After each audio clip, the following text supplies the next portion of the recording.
여러분 사랑합니다. 우리 옆에 분에게도 사랑합니다. 예, 눈으로 말해요. 예.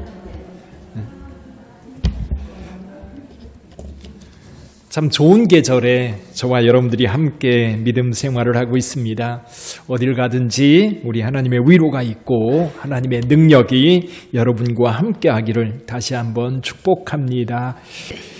이 사도 바울이요, 복음을 전하면서 이 편지를 쓰는데 이 편지가 대부분 어디에 있느냐 하면 고린도, 빌립보, 데살로니가, 마케도니아와 아가야 지역에 있는 교회들에게 편지를 보냈어요. 물론 갈라디아, 에베소 교회도 이쪽 이제 지금으로 말하면 터키 지역에 있는 교회인데 이 마케도니아와 아가야 지역에 있는 교회들에 대한 애정이 남달랐던 것 같아요. 자, 사도 바울의 여정을 잠깐 좀 생각해 볼까요?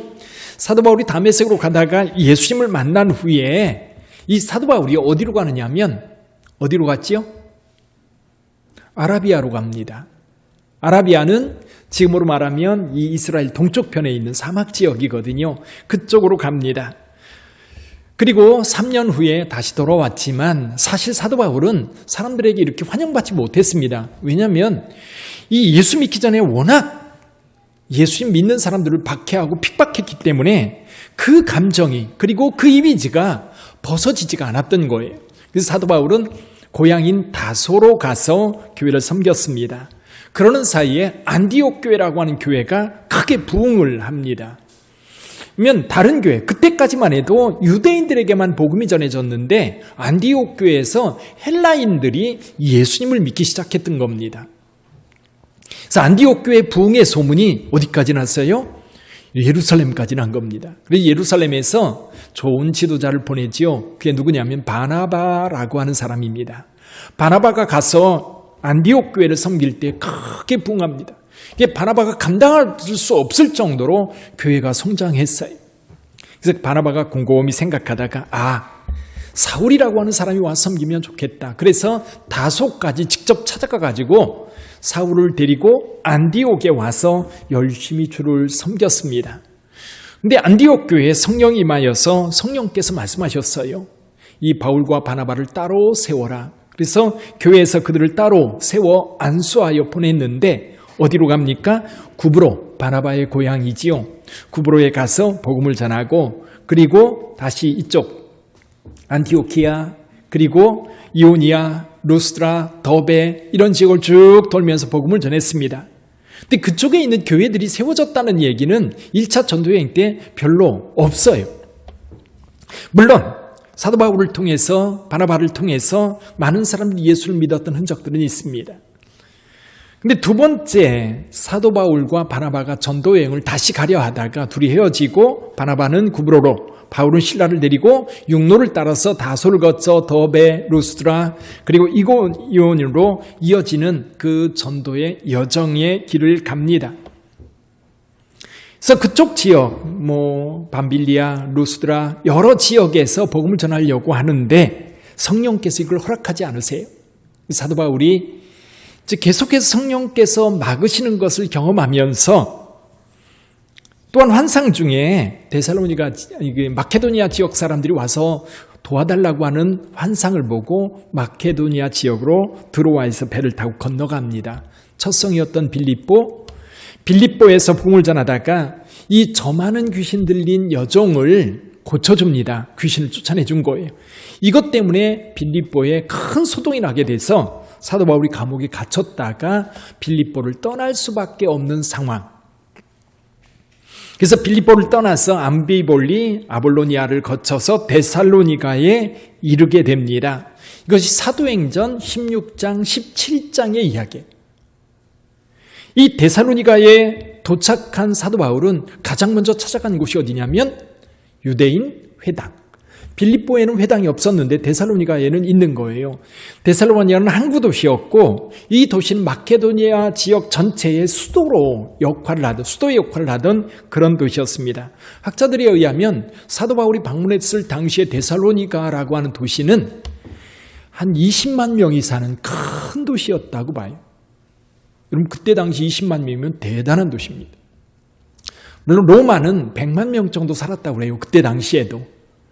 그러면 그 지역의 안디옥이라든지 또는 알렉산드리아 이런 도시만큼 데살로니가는 큰 도시였던 거죠. 회당을 찾아서 복음을 전했던 사도 바울이 그 회당에서 성경을 가지고 강론을 합니다. 뜻을 풀어 그리스도가 해를 받고 고난을 당하고 죽은 자 가운데서 다시 살아나야 한다라고 하는 것을 구약 성경을 통해서 여러 가지로 증명하면서 말씀을 전했어요. 결론이 뭐냐면 구약 성경에서 예언된 바로 그 메시아가 누구다? 예수 그리스도다. 이렇게 복음을 전하니까 유대인들은 거부합니다. 유대인들은 그 바울이 전하는 복음에 대해서 강력하게 저항을 하면서 대항을 하는데, 희한하게도 경건한 헬라인 큰 무리와 귀부인, 적지 않은 귀부인들이 예수님을 영접하고 바울과 실라를 따랐다라고 말씀하고 있어요. 근데 유대인들이요, 적당히 좀 거부하고 그랬던 게 아니에요. 소요를 일으켜서 사도 바울을 죽이려고까지 했던 겁니다. 원래 사도 바울이 야손이라고 하는 사람 집에 있었는데 이 유대인 무리가 거기로 쳐들어갔어요. 근데 보니까 이 바울 일행이 이미 그 자리에 없었던 겁니다. 그래서 밤에 형제들이 바울과 신라와 그 일행들을 베레아로 보냈다가 베레아에서 아덴을 거쳐 고린도까지 가게 되죠. 그 사이에 사도 바울이 데살로니가에 있는 성도들이 걱정이 되는 거예요.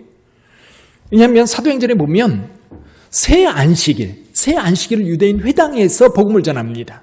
근데 사실 새 안식일을 전하고 회당에서 더 이상 복음 전하지 못했던 것으로 보여요. 그래서 나와서 아마도 많은 귀부인들 또는 여기 경건한 헬라인들에게 복음을 전하고 가르치고 권면하고 모범을 보여주었던 것 같습니다. 그리고 급하게 떠났는데 이 사람들, 예수님을 영접한 지 얼마 안 된 이 사람들, 아마 짧으면 한 달, 길어봐야 서너 달, 그 정도 사도 바울이 머물면서 데살로니가에서 복음을 전했는데, 그 예수를 믿은 지 얼마 안 된, 한 달이나 두 달, 서너 달밖에 안 된 그 성도들, 과연 믿음을 지키고 있을까요? 급하게 떠나왔기 때문에 사도 바울은 디모데와 실라를 다시 그곳으로 보냅니다. 보내면서 아덴에서 기다리는 거예요. 가서 소식을 가지고 와라. 어떻게 됐는지 좀 살펴보고 와라.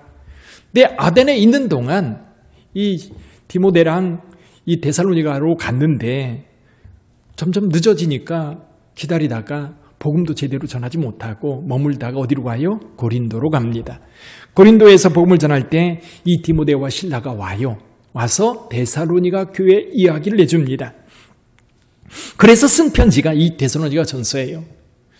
고린도에 머물면서 이 편지를 쓰게 되었던 거지. 사도 바울이 오늘 본문의 말씀을 통해서 데살로니가 교회에 대한 그 기쁨, 그 감격, 그 감사가 고스란히 여기 기록되어 있어.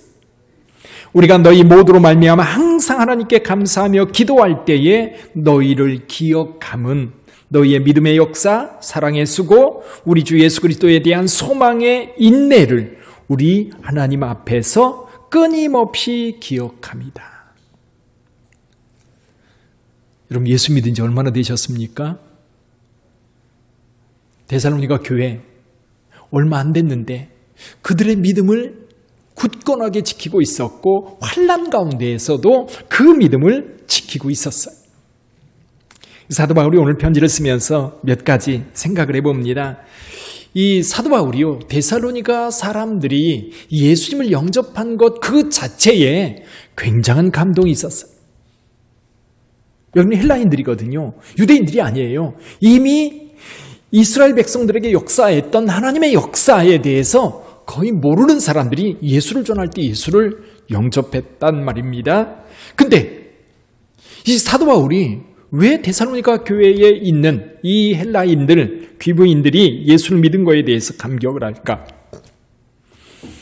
여러분, 그리스는요, 신화의 나라입니다. 신화의 나라. 신들이 얼마나 많은지 몰라요. 이 이제 마케도니아나 아가야 지역에서 이렇게 보면 올림푸스 산이 보여요. 올림푸스 산이 워낙 높으니까 3,000m가 훨씬 높거든요. 근데 바닷가에서 얼마 안 돼요. 그러니까 그 높이가 굉장히 높아 보이고 늘 구름에 가려 있어요. 그러니까 그리스는요, 어디를 가든지 신이 있고 어디를 가든지 신들이 활동하는 지역이에요. 그러니까 도시마다 신전이 있고 가는 곳마다 신전이 있어서 사람들은 그 신들을 섬기면서 신앙생활을 했던 겁니다. 제우스 신들의 제왕이지요. 탁월한 통치술, 화려한 여성 편력. 근데 그의 아내였던 헤라 신은요, 끊임없이 제우스 쫓아다니면서 제우스 바람 피는 거에 질투하고 이제 싸우고 그런 모습들이 이제 그리스 신화에 나오거든요. 뿐만 아니라 아프로디테, 사랑과 미의 여신, 그리고 아레스, 심지어 도둑과 사기꾼 닮은 헤르메스, 말도 못하게 많은 신들이 있고 그 신들이 지배하는 나라가 그리스였어요. 헬라였어요. 그들에게는 신들이 익숙하고, 그리고 신들이 이제 인간들과 결혼도 하고요. 결혼해서 영웅들이 탄생하기도 하고요. 근데 이런 많은 사건들, 상황들 속에서 그들은 신을 믿고 신을 의지해 왔는데, 문제는 뭐냐면 이 신들이요, 너무 인간적이에요. 여러분, 이 유럽의 문화는요, 이 두 가지 문화가 큰 기둥처럼 세워져 있다고 그래요. 하나는 헬레니즘인데, 이 헬레니즘은 인본주의예요. 아이러니인데 그게 뭐냐면, 그리스 신화는 전부 다 신들에 의해서 이어지는 이야기들인데, 여기는 인간 그러니까 인본주의 사상이 헬레니즘을 통해서 이어지고, 또 한 가지는 헤브라이즘이라고 해서 기독교, 이스라엘 통해서 들어온 기독교가 이제 신중심의 문화를 만들어 갑니다. 이 두 가지 문화가 이 유럽의 역사를 쫙 이어가고 있어요. 근데 그리스 사람들이 그 신들과 함께 살고 신들과 함께 이야기를 하며 살아가는 그 사람들인데, 그들이 믿었던 신, 그들을 지배하고 있는 그 신을 버리고 예수를 믿게 되었어. 좀 이해가 됩니까? 물론 중동 지역, 이스라엘 근방에도 신들이 많아요. 암몬에, 또 모압에, 그리고 에돔에, 블레셋에, 주변 나라들마다 자기네들의 신들을 섬기면서 그렇게 문화를 만들어 왔는데, 그리스 같은 경우는 지금까지도 그 역사가 계속 이어지고 있는 그런 상황이잖아요. 근데 그들이 그들의 신을 버리고 예수를 믿게 되었다고 하는 것, 사도 바울에게는 굉장한 기쁨이고 또 은혜였던 겁니다. 근데 그들은 그들의 신을 이야기하면서 신 같지 않은 신, 그 생각을 많이 했던 것 같아요. 진짜 참신이 누구냐? 항상 바람 피러 다니는 제우스 신이 진짜 신이냐? 그런 생각들을 하면서 정말 신다운 신을 찾았던 것 같아. 근데 사도 바울이 와서 예수 그리스도를 전할 때 이분이야말로 진짜 신이라고 그들은 확신했고, 예수님을 영접하면서 믿음을 시작했던 겁니다. 사랑하는 성도 여러분, 그래요. 세상 사람들이 설명하는 그 신화 속에 있는 그 이야기들, 신이라고 말하지만 신이 아닌 신들.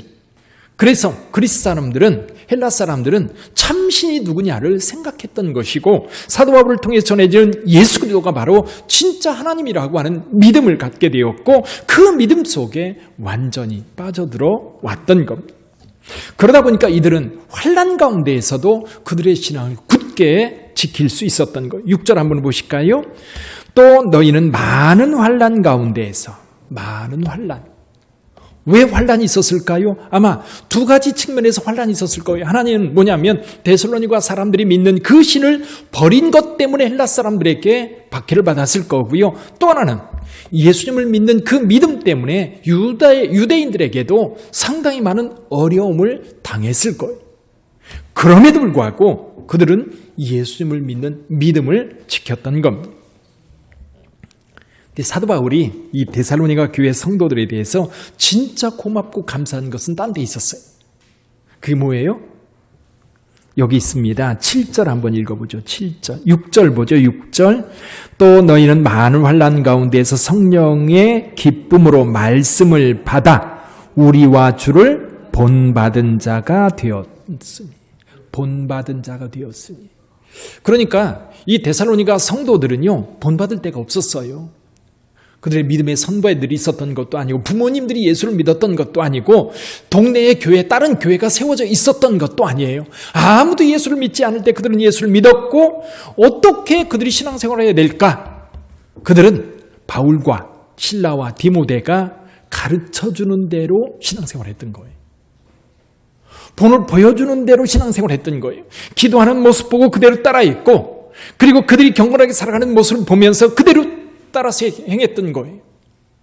그래서 그들의 신앙의 본, 이것이 예수 믿는 사람들의 삶이다라고 하는 것을 바울과 실라와 디모데를 통해서 분명히 봤던 겁니다.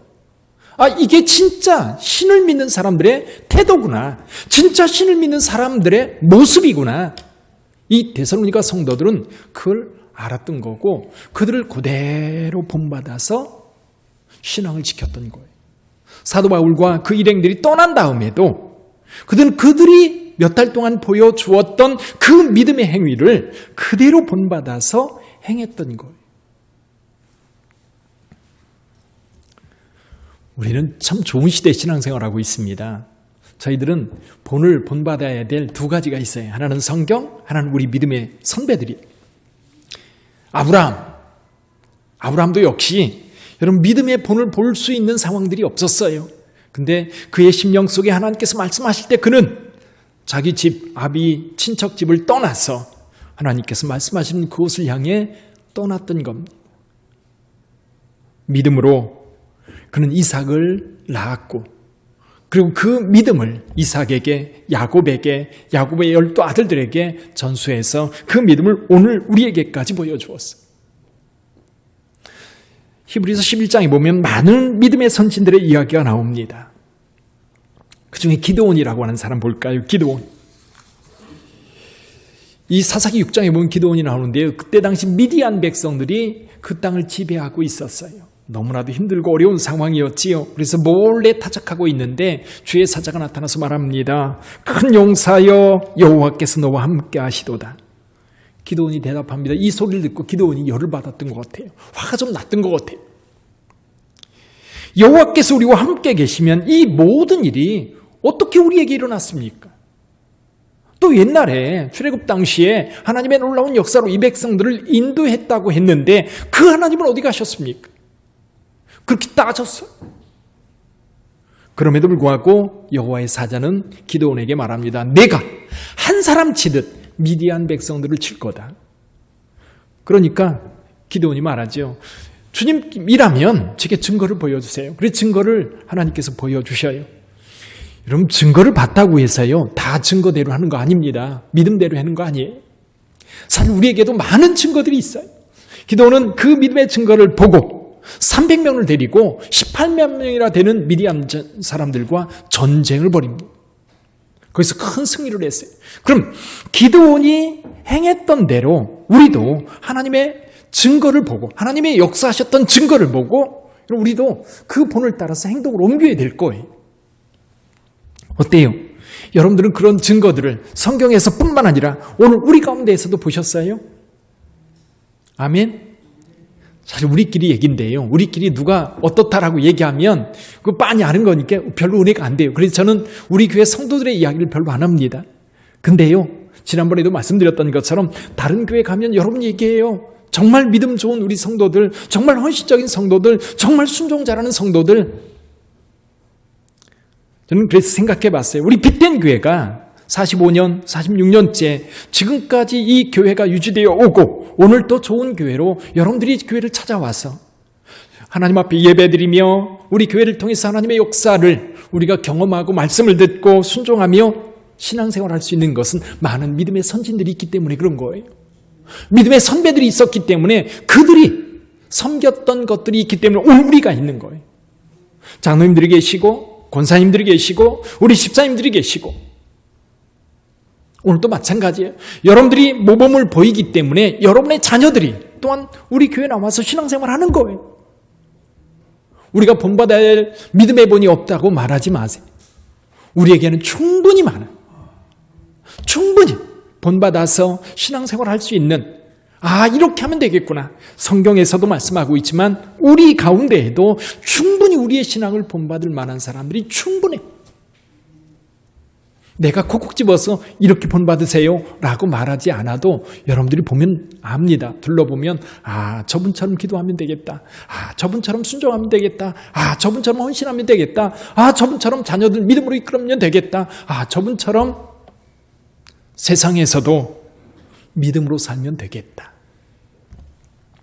본받으시기를 주님의 이름으로 축원합니다. 데살로니가 교회는 이 본을 잘 받았어요. 딴 데서 본받은 게 아니라, 유대인들한테 본받은 게 아니라, 다른 이방신을 섬기는 자들한테 본받은 게 아니라 바울과 디모데와 실라에게 본을 받았던 거예요. 또 한 가지 놀라운 게 뭐냐면 여기 보면 이렇게 말합니다. 7절에 그러므로 너희가 마케도냐와 아가야에 있는 모든 믿는 자의 본이 되었느니라. 본 받으니까 본이 되는 거예요. 아멘. 본 받으니까 다른 사람에게 또 본이 되는 거예요. 사도 바울이 얼마나 기분이 좋았을까요? 사도 바울 아덴이나 고린도에서 목회를 하면서 데살로니가 교회 성도들에 대한 이야기를 끊임없이 했을 것 같아요. 그 교회는 3개월밖에 안 됐는데, 아니 그 교회 믿음 생활한 지 얼마 되지도 않았는데 그 믿음이 오늘 여기에까지 여러분들에게 모범이 되고 있다라고 이야기하는 거예요.